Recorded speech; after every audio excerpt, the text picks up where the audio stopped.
Buenos días, señor presidente. Eduardo Esquivel Ancona, SDP Noticias. Buenos días también a usted. Mi primera pregunta es, yo le quisiera decir, si no tiene un plan su gobierno para hacer autosuficiente, así como lo está haciendo en el combustible, con los fertilizantes. Esto se lo pregunto porque pues México tiene una dependencia muy grande de los fertilizantes. El 62.8 son fertilizantes importados. Y lo peor es que los dos países que más de donde se compran es Rusia y China. China tiene ya restricciones de su gobierno para ya no, porque ellos también están escasos de fertilizantes, entonces están hay restricciones para la importación para que México pueda comprarles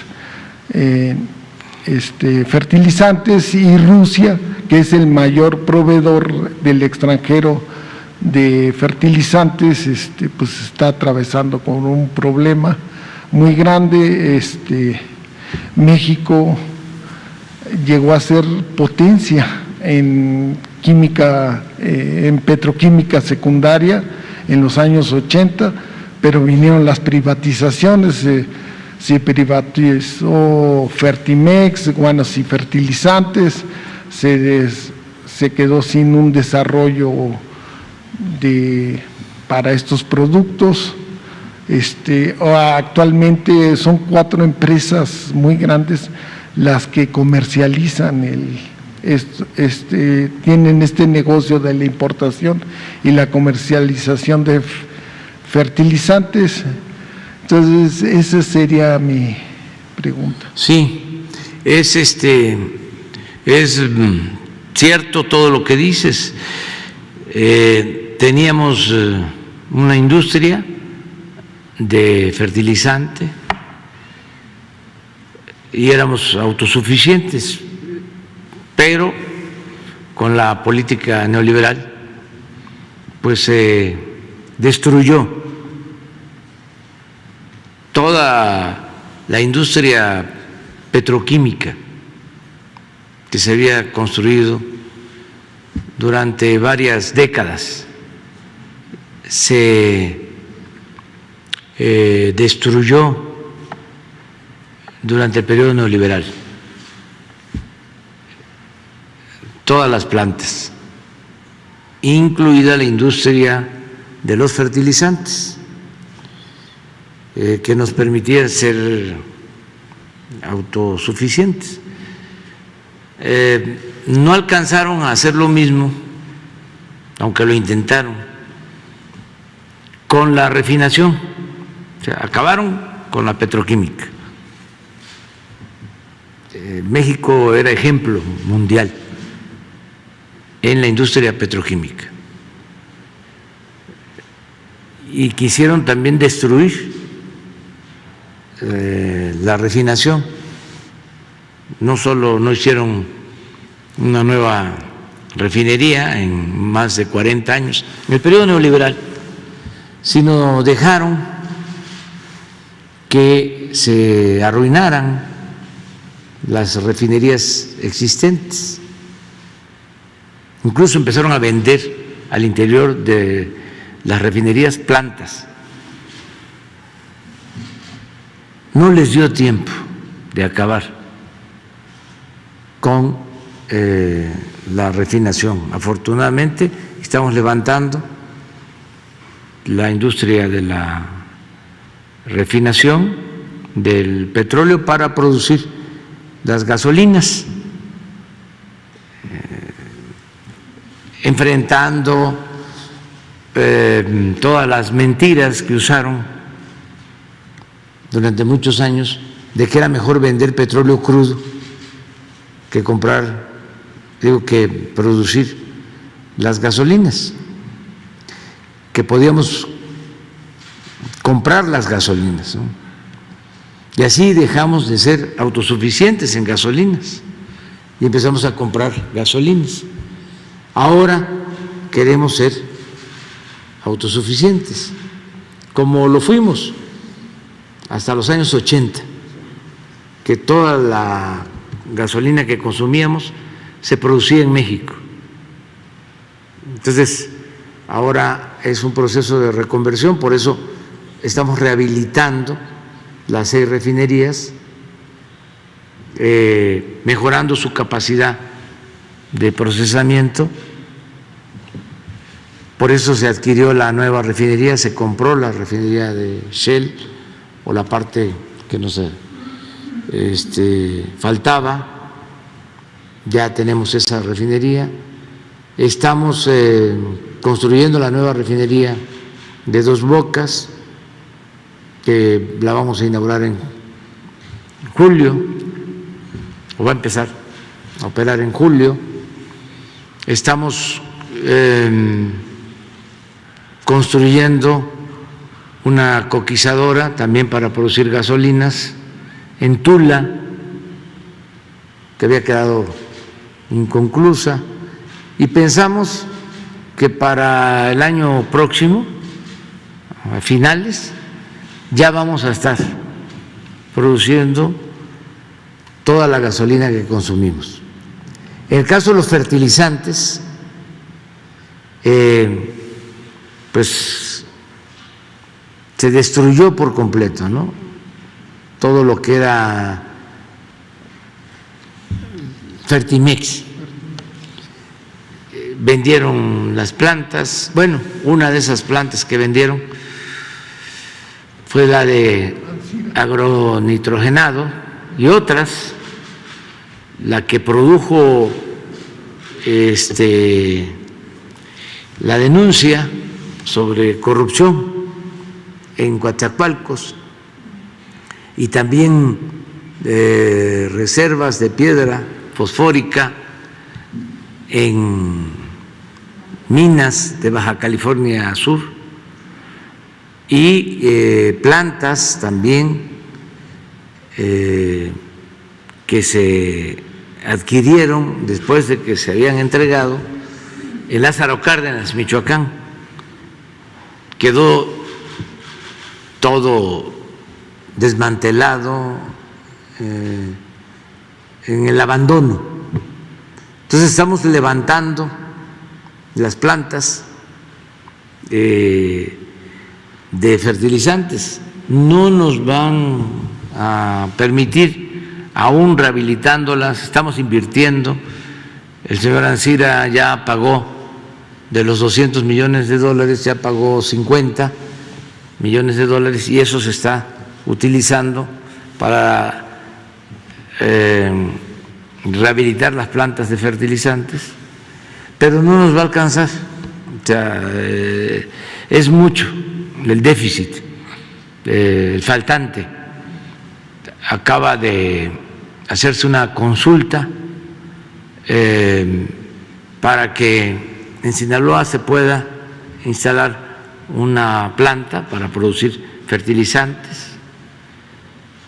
Es en Ahome. Mochis es en el puerto, básicamente, Topolobampo. Nosotros estamos de acuerdo porque se le consultó a la gente, y los agricultores de Sinaloa, de Sonora, pues se requieren del fertilizante, y se tiene el gas como materia prima, y estamos nosotros a favor de esa planta, de que se construya. Aún así no vamos a lograr la autosuficiencia, pero ya vamos a tener más abasto de fertilizante. Nosotros tenemos el compromiso este año de entregar todos los fertilizantes, como lo hemos venido haciendo de manera gratuita, a productores de Guerrero, y ya se amplió a Puebla y a Morelos, y este año también se amplía a Chiapas, a Oaxaca, Tlaxcala, en el norte a Nayarit, Durango y Zacatecas. Se van a entregar fertilizantes gratuitos, pero hace falta más.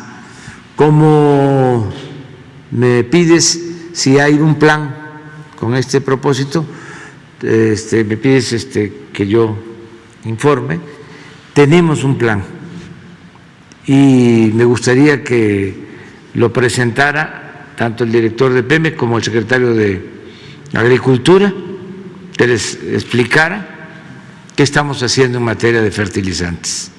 Entonces, podrían venir aquí, que les expliquen todo, cómo encontramos las plantas.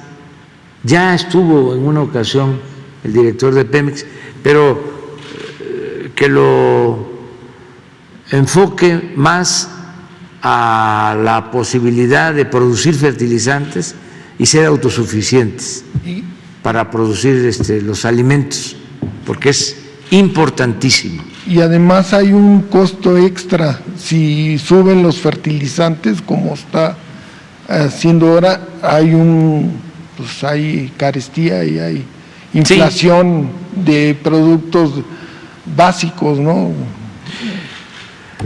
Siempre es mejor la autosuficiencia, sobre todo de alimentos y de combustibles. Vamos a la segura si tenemos los alimentos que consumimos. Eso hay que buscar siempre como meta, no depender de la compra de alimentos y no depender de la compra de combustibles. Eso lo hemos propuesto desde el principio y vamos hacia allá. Lo que pasa que fueron muchos años de una política absurda. Un secretario de Hacienda, Aspe, llegó a decir que en un mundo globalizado no se tenía por qué impulsar la actividad productiva nacional, porque lo que se necesitara se podía comprar en el extranjero. Y no es así. No se puede comprar en el extranjero cuando hay situaciones de confrontación política en el mundo o no se incluye en los costos el flete. Por ejemplo, ahora el incremento en el flete tiene un impacto en el costo de las mercancías. Entonces, es mucho mejor producir en México. Otro tecnócrata, creo que un secretario de Economía, llegó a decir que la mejor política industrial era la no política industrial, que no hubiera política industrial. Esa era la mejor política industrial. Entonces, fueron muchos años, más de 3 décadas. Ahora a nosotros nos cuesta mucho el reconvertir la actividad petrolera, porque imagínense 40 años vendiendo petróleo crudo y comprando gasolinas, cambiar eso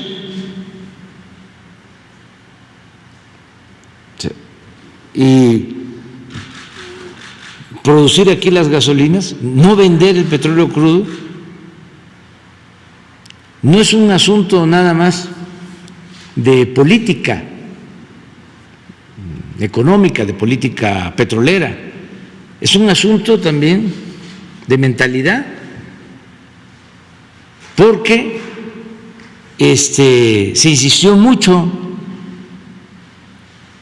por ejemplo, ahora que el precio del petróleo crudo está a más de $100,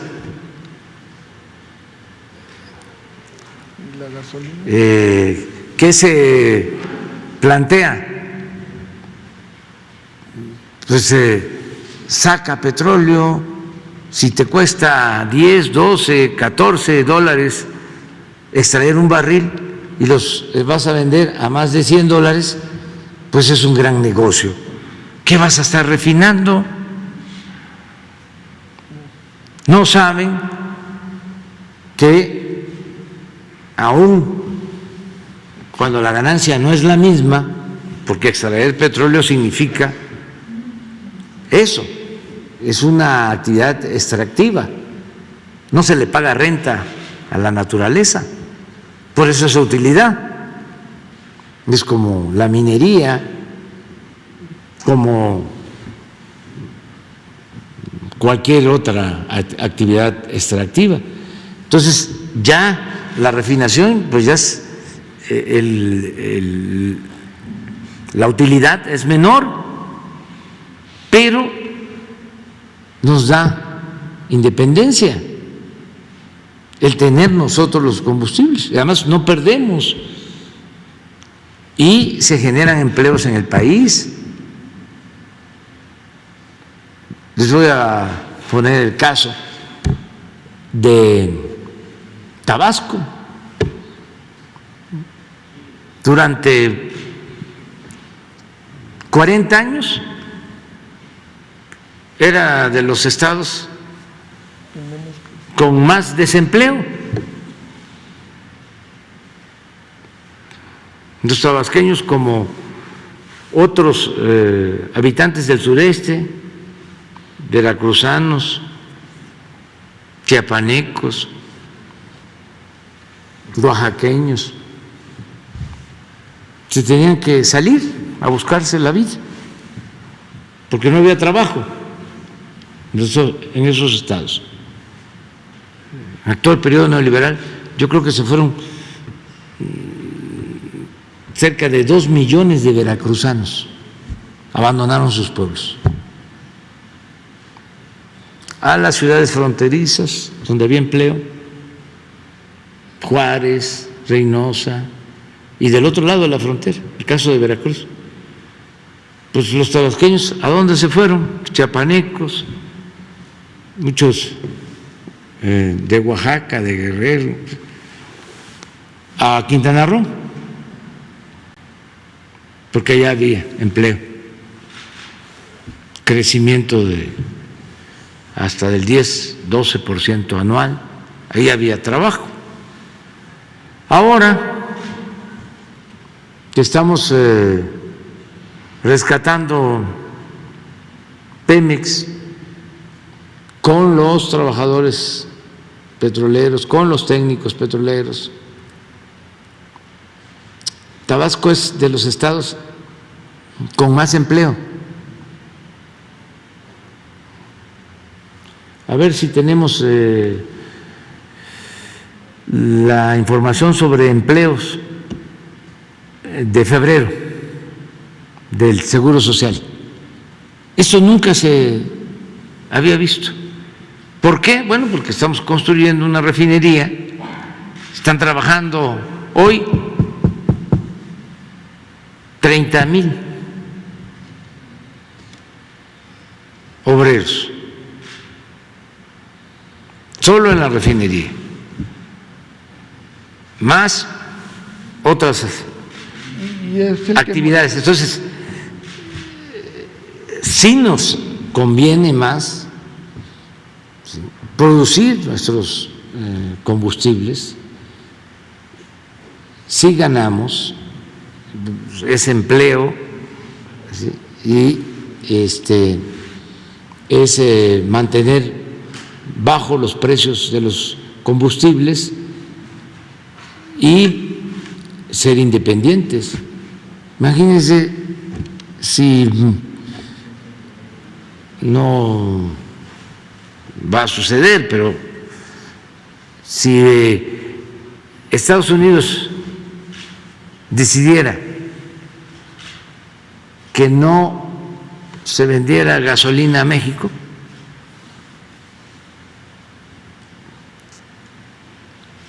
¿cuánto tiempo hoy aguantamos? 15 días.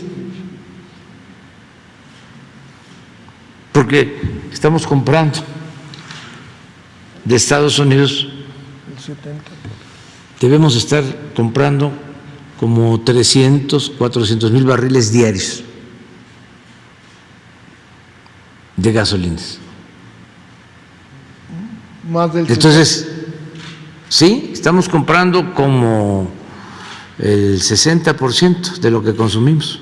Entonces, eso es lo que queremos resolver de fondo. Sí, pero hay uno que hay por estado. A ver si lo tenemos de febrero.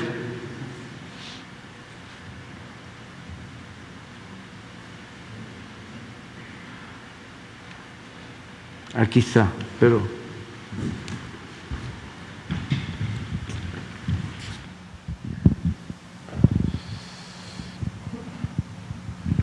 aquí está Tabasco en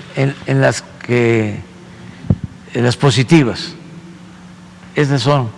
¿Qué mes es? No, es que es marzo, no, febrero, que está empezando marzo, pero de todas maneras empieza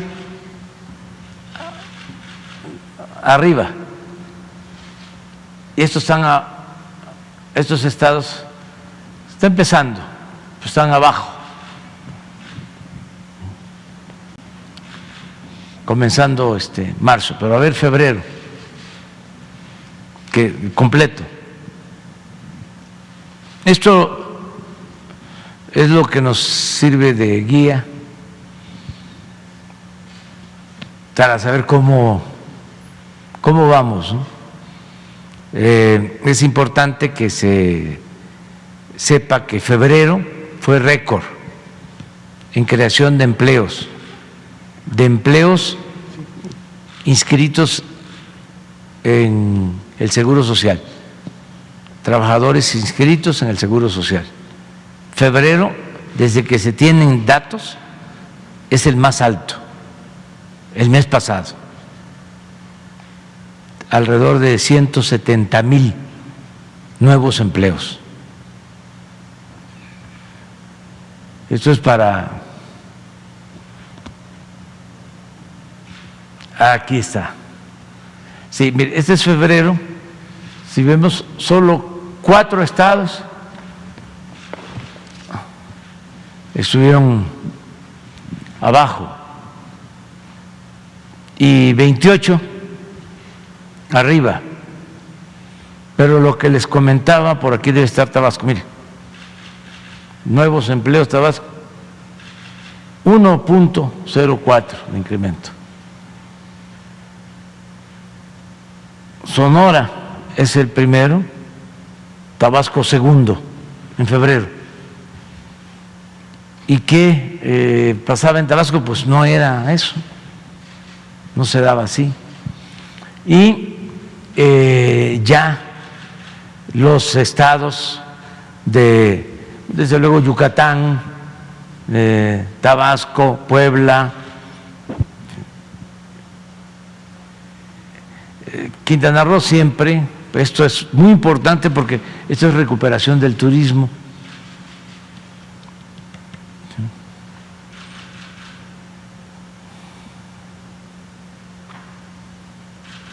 Oaxaca, muy bien, Campeche, mire, Chiapas, ¿cuándo iban a estar con empleo?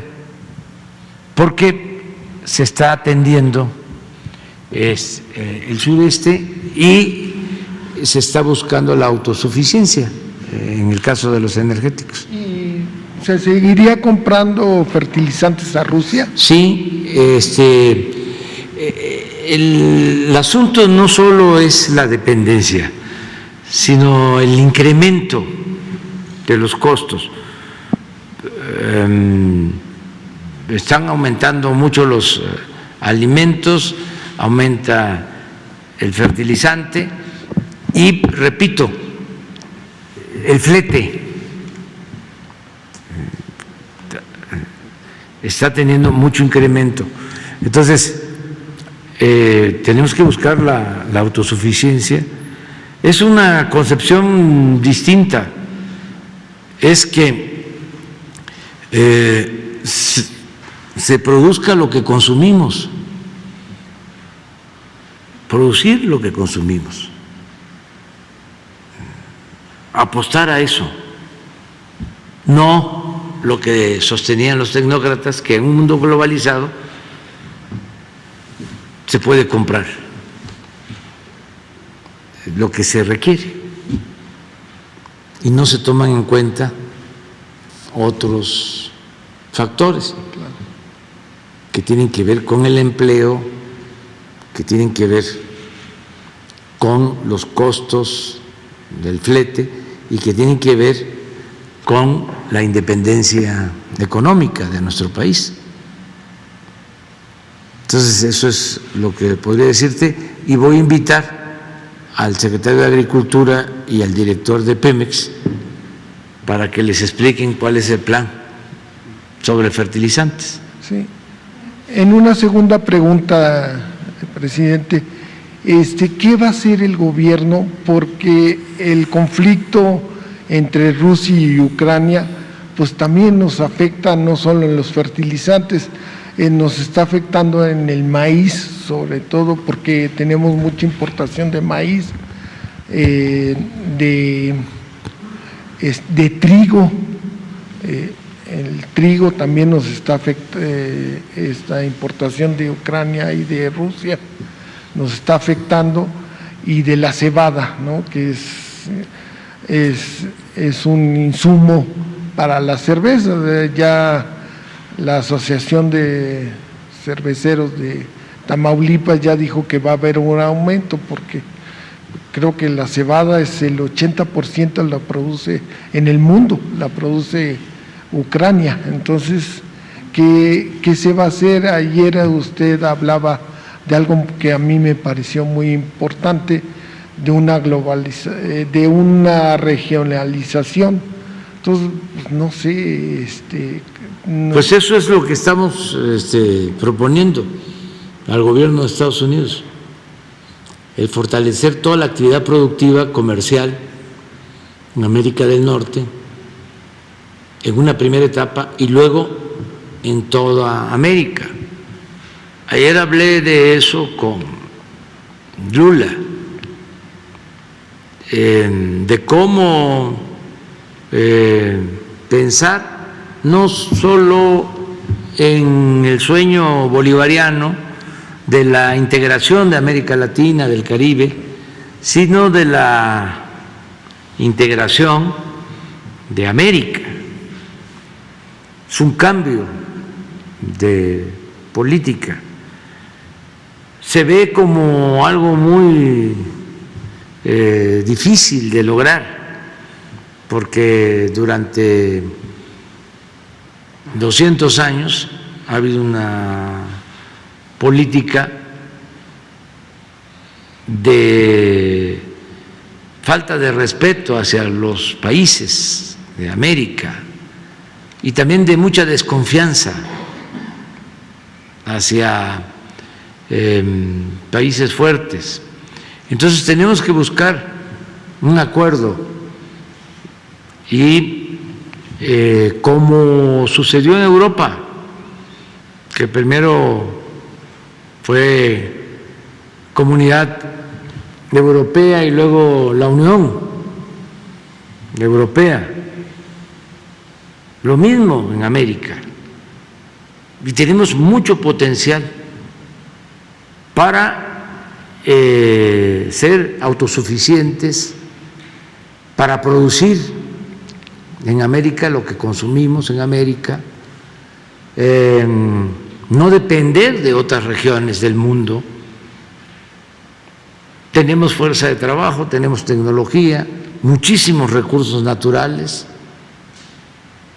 un mercado, una capacidad de consumo que es la más importante del mundo si se integrara América.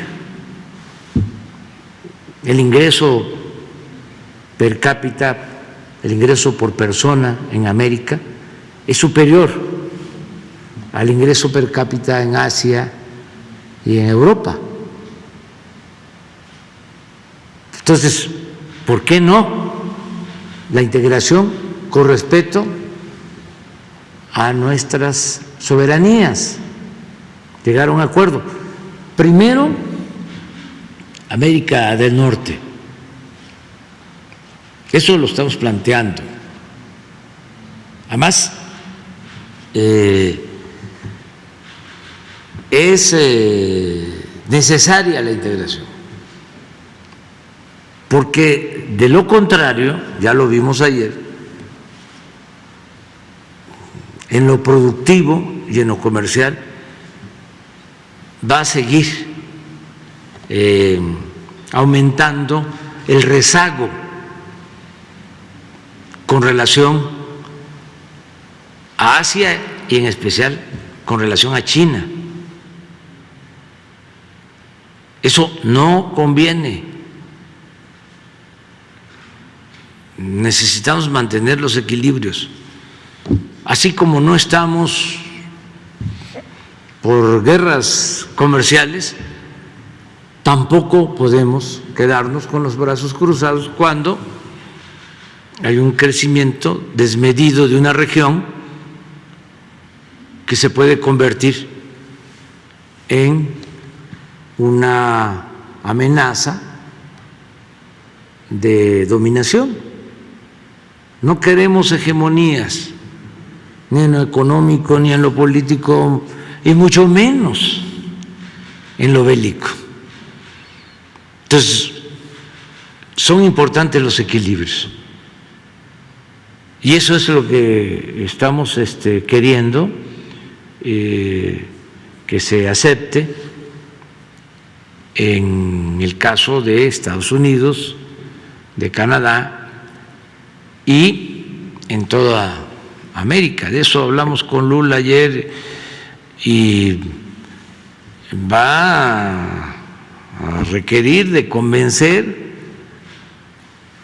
a quienes tienen desconfianza sobre la actitud de intervención,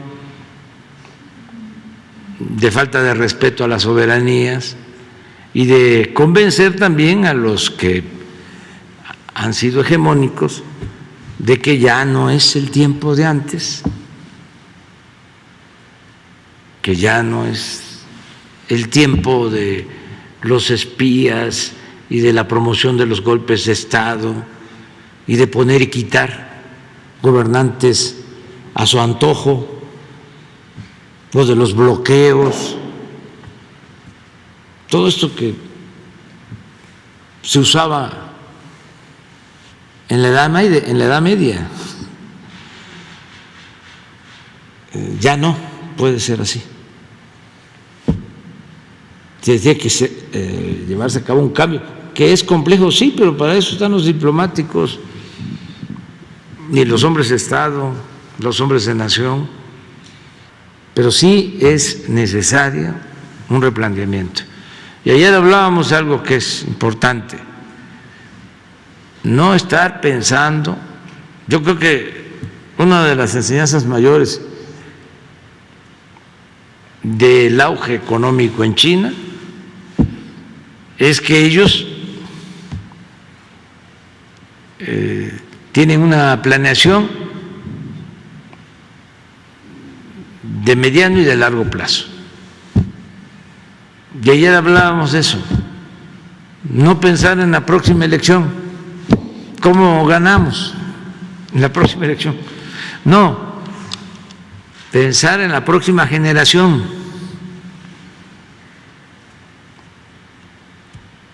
Eso es lo más importante. Si no hay esa visión, se van a seguir generando desequilibrios en el mundo y no nos conviene. Muchas gracias, señor. Sí. Adelante. Buenos días, presidente. Hans Salazar, de Noticiero en Redes.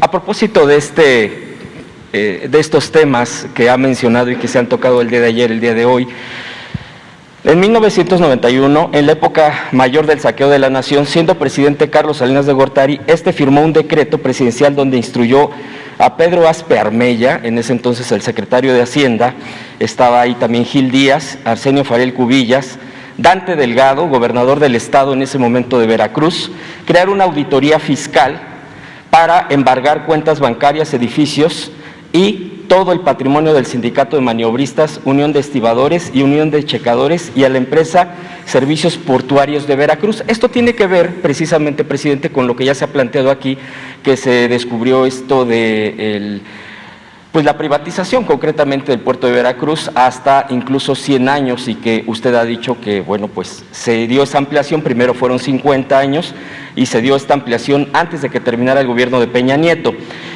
Les fabricaron créditos fiscales a estos sindicatos, secuestraron a los líderes e integrantes de las mesas directivas. Fernando Gutiérrez Barrios, en ese entonces secretario de Gobernación, orquestó gran parte de esto. Estando ahí, Arsenio Farel Cubillas, secretario de Trabajo, en aquel entonces los amenazó que si no aceptaban dejar todo y salir del muelle en esa reunión ordinaria, la PGR los subiría a un avión y los arrojaría al mar. Así señalan tal cual los que sufrieron en ese momento pues esta agresión. Con ese despojo, a estos sindicatos se vieron afectados más de 10,000 familias porteñas aproximadamente, se les privó de pensiones y les arrebataron todos los derechos laborales, pues lo que ha operado precisamente el neoliberalismo en torno como lo que sucedió en Luz y Fuerza del Centro, lo que ha sucedido en varios otros casos. Crearon empresas donde los políticos se volvieron socios, ICABE, CICE, OPG y CTV, les robaron todo en un contubernio con agentes navieros y aduanales, ya que los equipos y toda esta infraestructura había sido adquirida por ellos. Como usted ha dicho, ni Porfirio Díaz se atrevió a eso. Hay soporte documental original que comprueba el robo y fraude maquinado para arrebatarles su centro de trabajo y explotar las concesiones, generadores de millones de dólares de ingresos en beneficio de más de 10,000 familias veracruzanas. Hoy esa riqueza de importaciones y exportaciones señalan estos afectados, le pertenece únicamente a estos políticos y empresarios, incluso están señalando al propio Salinas de Gortari y probablemente a Dante Delgado, quienes se quedaron con esta derrama económica. Pendientes por resolver cuentas bancarias del dinero de sindicatos, pensiones del IMSS e indemnizaciones que impactan en más pues de estas miles de familias y bueno, pues ellos solicitan esta revisión. Tuvimos acceso a documentación original, de hecho quisiera, presidente, si me permite dejarle estos documentos para que usted, el equipo de usted, del gobierno federal, pudiera revisar esto, que tiene que ver precisamente con esto que usted ya ha mencionado aquí, sobre la privatización del puerto de Veracruz, y bueno, pues eventualmente, de acuerdo a esa revisión y estas peticiones que hacen, pues son varias. Yo creo que finalmente tendría que hacer esta revisión con la gente afectada, así como se ha hecho con el SME, como esta justicia laboral de la violación, de la violentación con sus espacios de trabajo y bueno, incluso de sus pensiones. Hay gente que ya falleció, hay gente que pues ya por los años, estuvo luchando, ya esto ya tiene prácticamente más de 30 años. Esto sucedió el 1 de junio de 1991, en pleno auge pues de estas privatizaciones, de esta venta de lo público, del patrimonio público, porque cabe mencionar que parte de estas infraestructuras fueron adquiridas por estos mismos sindicatos, incluso en el extranjero. Está todo documentado, presidente. No sé si me permita dejarle esta información. Sí. Y en todo caso también que fueran, pues no sé, atendidos, sí, platicar con esta gente de Veracruz. Pues con Jesús, porque además de ser el coordinador de comunicación social, él nos ha ayudado en el caso de trabajadores despedidos de Luz y Fuerza del Centro, y se trabaja con lo mismo en el caso de ferrocarrileros, mineros, todas las víctimas de la política neoliberal. ¿Conocía de este caso, presidente? Miles, sí, desde luego. Es que lo tengo estudiado, escribí un libro sobre todas las privatizaciones. Era tanta la enajenación de los tecnócratas, sobre todo en el periodo de Salinas, que dejaron un libro que editó el Fondo de Cultura Económica. Ya no se consigue porque como que lo retiraron. Pensaron de que nadie iba a analizarlo.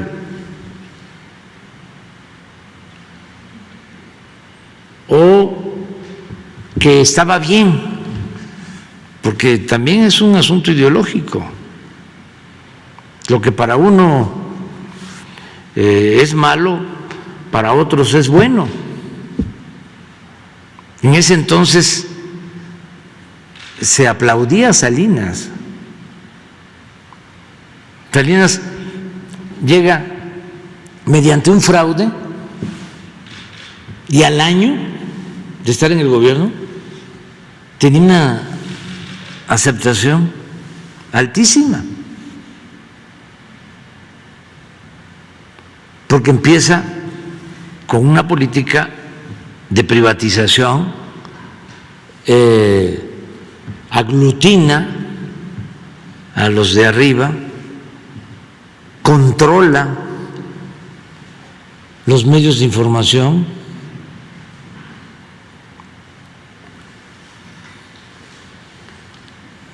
agrupa a los intelectuales. Ahí surgen los grupos de Krause y de Aguilar Camín. Entonces al año, a los 2 años, tenía muchísima popularidad. Entonces había una euforia, o sea, decían que no servían las empresas públicas.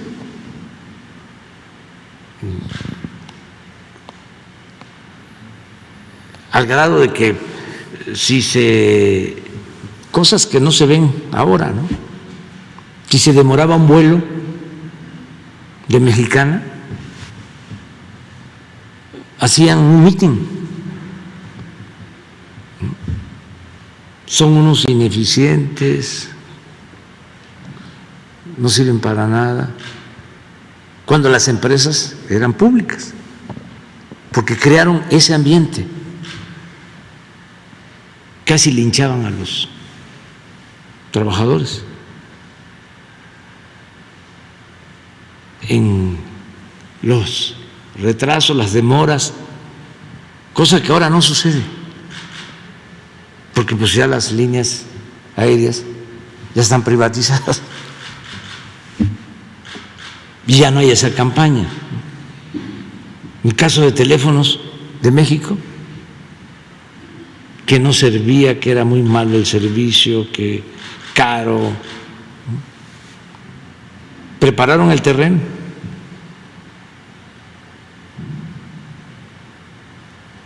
Entonces, hubo pues esa euforia por las privatizaciones. Entonces dejaron un libro y ahí está, por ejemplo, la entrega de todos los bancos. En ese libro se advierte de cómo hacían las licitaciones o las subastas.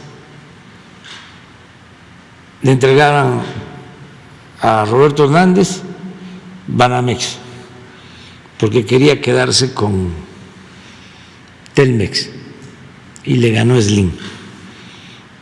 Entonces, como premio de consolación, Banamex.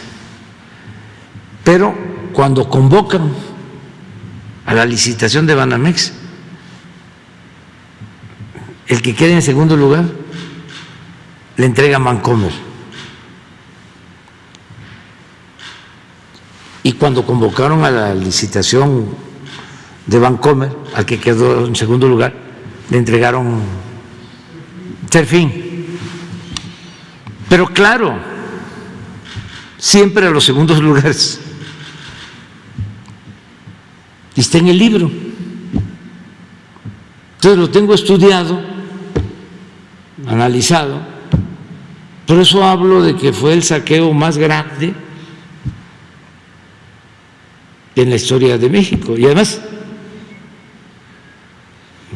cuando llega Salinas, solo había una familia que aparecía en la lista de Forbes, la familia Garzazada, porque en esa lista solo aparecen los que tienen más de $1,000 millones. Creo que la familia de Garzazada en el 88 aparecía con $2,500 millones. Cuando termina Salinas, en el 94, ya en la lista de Forbes ya hay como 24 multimillonarios mexicanos, o sea, de más de $1,000 millones. Y ya entre los 24 suman $36,000 millones. Y la mayoría de ellos, de los 24, todos beneficiados con las privatizaciones. Todos habían recibido, bancos, empresas, o casi todos. Bueno, les voy a mostrar algo. Esto para los jóvenes, porque estamos hablando de hace cuánto, más de 20 años, ¿no? Del 94 a la fecha. Sí. Bueno, el pleno auge fue en hace mi 30 último años. libro hay una gráfica, el de la economía moral, sobre la desigualdad en México. En este sexenio que se está llevando a cabo esta transferencia de bienes públicos, de bienes de la nación, de bienes del pueblo a particulares, es cuando hay más desigualdad, cuando se profundiza la desigualdad en México. Entonces, esto que estás hablando de los puertos, pues aplica para bancos, minas, empresas, y esa política la siguió Zedillo con los ferrocarriles y pues Fox, Calderón, pero aquí está, miren.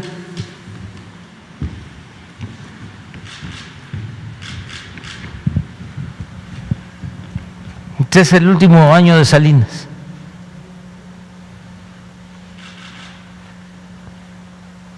Es el de mayor desigualdad. Estas dos líneas, una es OCDE,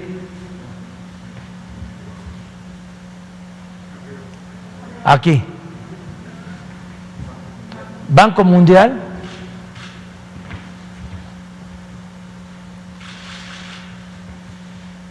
y ni modo que el Banco Mundial esté en contra de Salinas, o la OCDE.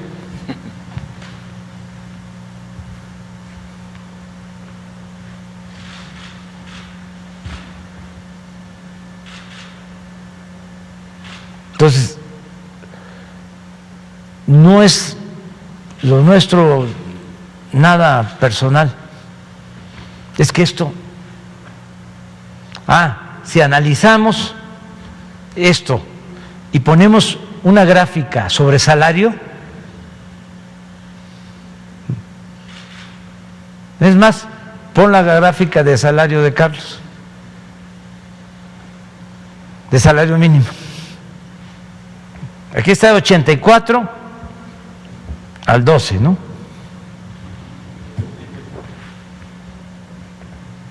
Mientras esto pasaba, mientras se acumulaba riqueza arriba, miren lo que pasaba abajo, el salario. ¿Qué dijimos? 94, ¿verdad? 90 aquí. Mire.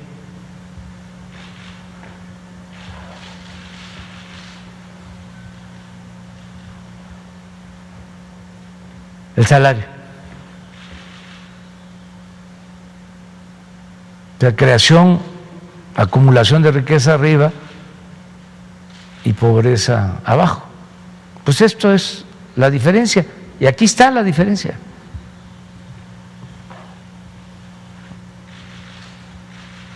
Por eso digo, no somos iguales. Y no es que sea gente mala, que esto no es maniqueo, no es de buenos y malos. Es que son dos concepciones distintas. Entonces, por eso les hablaba de que cuando se inician las privatizaciones hay una especie de euforia. Gente que había votado por el ingeniero Cárdenas y que a los 2 años decía, si fuesen ahora las elecciones, ya estando Salinas, yo ya no votaría por el ingeniero. Porque ya había entrado a operar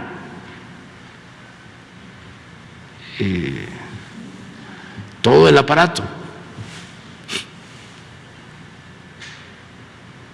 Y este es el resultado. Y luego le siguieron, pues fue el salinismo como política, aunque se pelearon Salinas y Zedillo, pero pues Zedillo siguió con lo mismo, porque Zedillo pues era salinista. Zedillo fue secretario de Educación Pública con Salinas y fue el que reformó el artículo 3 constitucional para que la educación no fuese gratuita. o que la gratuidad se limitara solo a la educación básica, y fue el que puso al mercado la educación en el nivel medio superior y en el nivel superior. Entonces, cuando él llega, pues cree en eso, ¿no? Era parte de ese grupo y es el que rescata cuando la crisis económica de 1995, 96, 97, a empresas, a bancos, todo el desastre que se fue originando desde Salinas, resultó pagándolo el pueblo porque Zedillo decide convertir deudas privadas en deuda pública. Los que les había entregado Salinas a los bancos, que supuestamente fracasan, porque era una especie de banqueros ricos con bancos pobres o bancos quebrados. Entonces, después de que Salinas les entregó los bancos, Zedillo los rescata. Y después de que Zedillo los rescata, Fox propicia que se vendan a extranjeros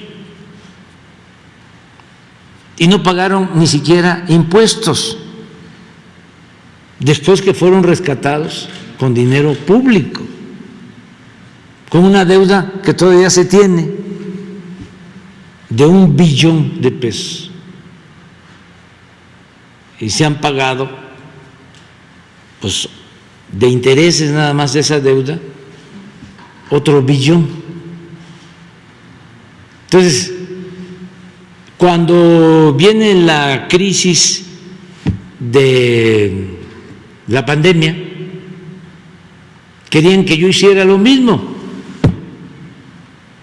Me vinieron a plantear eso, que no íbamos a salir si no pedíamos deuda.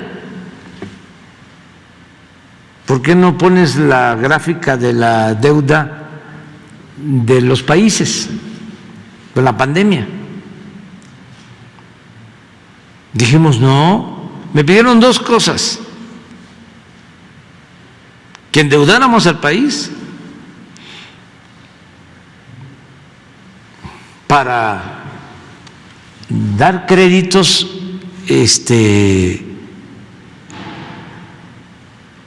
con bajos intereses al sector empresarial, y la otra propuesta, que yo declarara una moratoria de pago de impuestos, o sea, que no se cobraran impuestos. Los dirigentes de las cámaras, en particular, sí, en una comida. Luego ya me ofrecieron disculpas porque eso llevó a una ruptura como de 1 año, año y medio, y pues se dieron cuenta, porque pues son gentes inteligentes, y vuelvo a lo mismo, no es gente mala, es que tienen una idea. O sea, era una fórmula o una receta que aplicaban siempre con la crisis. Era: salvas arriba, si llueve fuerte arriba, gotea abajo. No, así no es. Vamos a apoyar de abajo para arriba. Y eso fue lo que hicimos. Entonces, pero miren los otros países lo que hicieron. Las deudas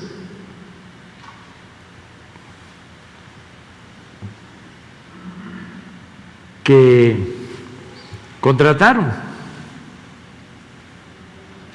Uno de estos países, que no voy a decir cuál, cuando llegó con créditos nuevos, entra así como sorpresa, ¿no? Estaba todo su gabinete y entra él, que ya le habían dado crédito, y al entrar a su despacho están todos esperándolo y aplausos, porque había endeudado más a su país, porque era el modelo. Entonces nosotros dijimos no. ¿Y ese 5 por qué? Porque también es, bueno, porque se nos cayó la economía y es con relación al Producto Interno Bruto, pero no es deuda adicional. Entonces es una política distinta. Entonces sí vamos a atender a los trabajadores, sí, vamos a sus familiares, porque ya muchos ya muchos finaron. Sí, ya no están. Sí, ya no están, de hecho son parte de esta política. Sí. Segunda y última pregunta, presidente. En el tema de prepa en línea, que ya varias veces se ha planteado aquí ante usted, respecto a la contratación, Eduardo Buendía Pérez es el director de prepa en línea, el actual director. No sé si tal vez este tema de que hemos estado recurrentemente, incluso no he sido el único que ha venido con este tema de la situación de los facilitadores, de los tutores, como se les denomina, a quienes están enseñando a través de esta plataforma, que es muy importante porque incluso con la pandemia, pues el tema de tomar clases en línea, pues es súper... facilita de todas las maneras posibles para que el estudiante pueda concluir su prepa. Pero creo que les ha molestado bastante que hemos planteado aquí el tema y que la solución ha sido el despido masivo de prácticamente casi 3,000 facilitadores. Porque ahora la nueva contratación, son gente que viene, tutores, hemos estado platicando con ellos, vienen desde el 2014 en esta preparación, porque han tomado cursos, porque han la propia experiencia que les ha dado de estar ayudando a estos alumnos, a estos estudiantes, y ahora resulta que les dicen que no son compatibles en muchos de los casos. Prácticamente están queriendo eliminar el 70% de estos facilitadores, tutores, y bueno, pues el responsable de esto es a quien le menciono, el director de prepa en línea, Eduardo Buendía Pérez, a quien señalan directamente, incluso la forma en que decirles, porque como tienen una forma endeble, venía por el outsourcing, precisamente, que fue parte del planteamiento, pues simplemente les hablan por teléfono y les dicen que pues ya no son compatibles con el nuevo esquema, porque están usando una ley de 1990, precisamente hablando de estos periodos. Esa es la que citan, y bueno, pues es una forma de deshacerse de ellos, y ellos están obviamente pues con esta alarma. Creo que debería de ser más transparente, porque el llamarles, ellos afirman que es como para que no quede en evidencia, porque les han pedido por escrito, pero pues ha sido incluso una forma humillante de eliminarlos literalmente. Entonces, la alerta, presidente. Vamos. Siéntense. Tranquilos, sí.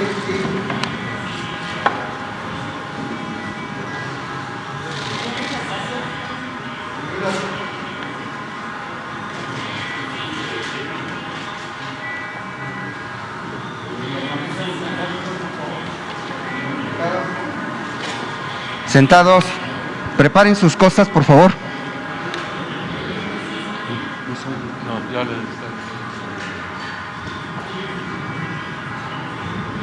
Sentaditos, por favor. Ahorita vamos a evacuar.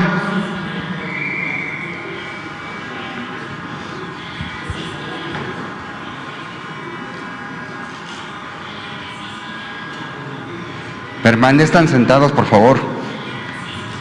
Sentados.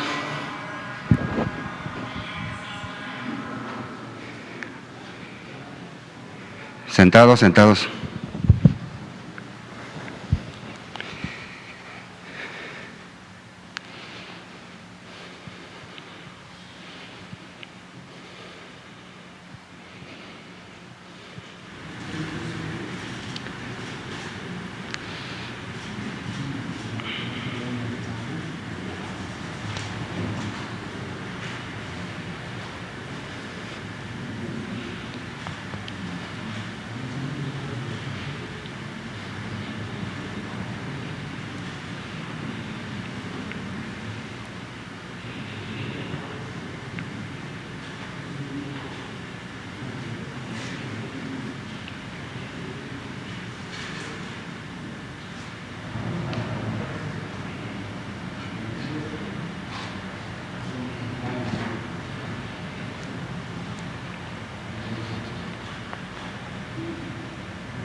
A continuación vamos a evacuar el inmueble, nos vamos a ir a la parte de atrás y vamos a agarrar hacia la izquierda. Nos vamos a ir a la fuente de Pegaso, por favor. A los costados, por favor.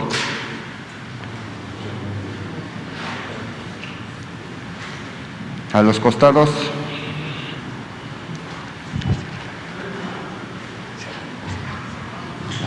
Ciérrala, ciérrala. Que nadie ve. Ey.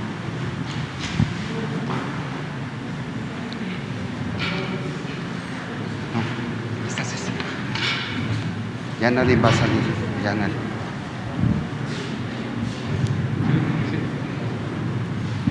Ya nadie entra.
Bueno, pues continuamos.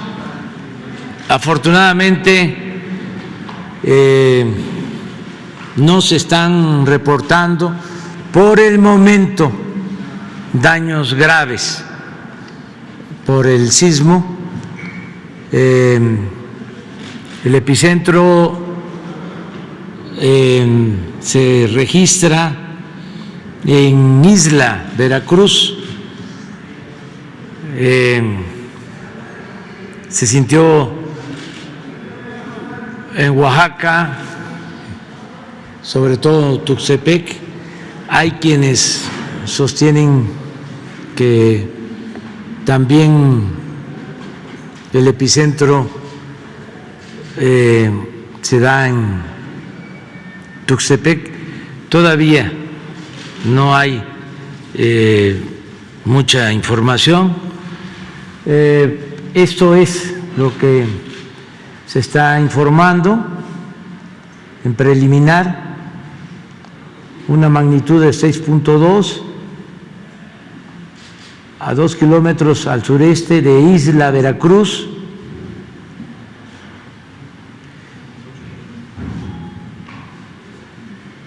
(8:40 de la mañana). Hablé por teléfono con el gobernador de Oaxaca y con el gobernador de Veracruz, y hasta ahora no tienen información de daños mayores. Sin embargo, se está buscando toda la información. El reporte aquí en la ciudad es que no hubo daños graves, no se sintió mucho, como les consta a ustedes, cuando menos aquí, en el centro. Ahí está.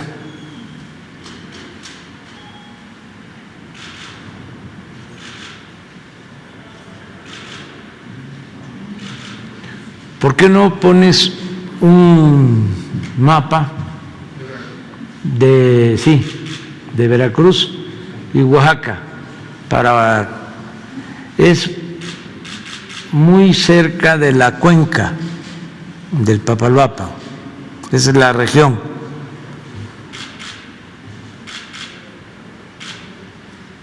En los límites de Veracruz con Oaxaca.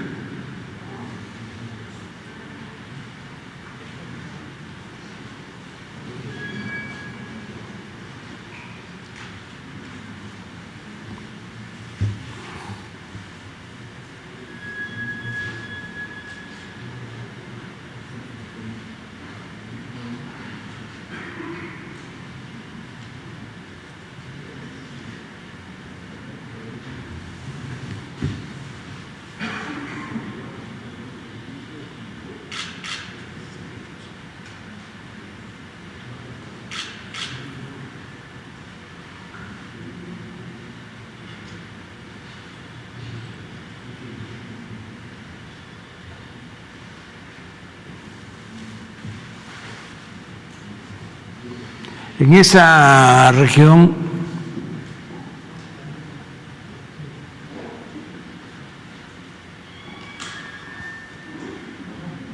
sí, aquí debe estar por acá.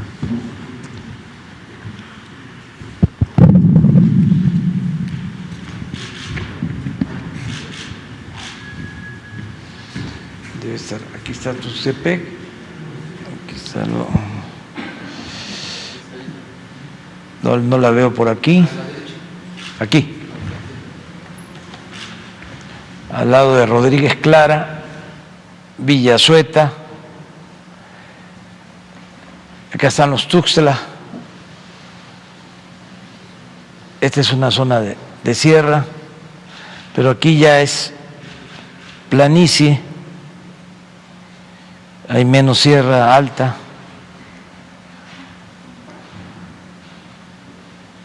Y aquí está Oaxaca. Este es el límite de Oaxaca. Loma Bonita ya es Oaxaca. y Azueta, e Isla ya es Veracruz, y aquí ya sale al istmo, Sayula, ya es el istmo, que es una zona sísmica.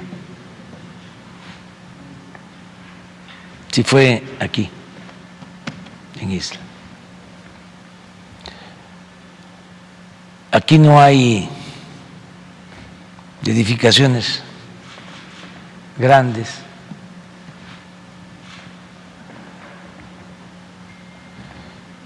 Pero pues hay que atender a la gente con sus viviendas y ojalá, lo deseamos de todo corazón, que no haya desgracias humanas, pero aquí está la cuenca del Papaloapan, este es el istmo, ya es Oaxaca, Veracruz. Vamos a... Sí, el corte es sin novedad hasta ahora. Si les parece, terminamos la conferencia, nos vemos mañana y vamos a estar informando sobre eso, que es importante. Nos vemos mañana. Sí, los que quedaron pendientes. ¿Mande?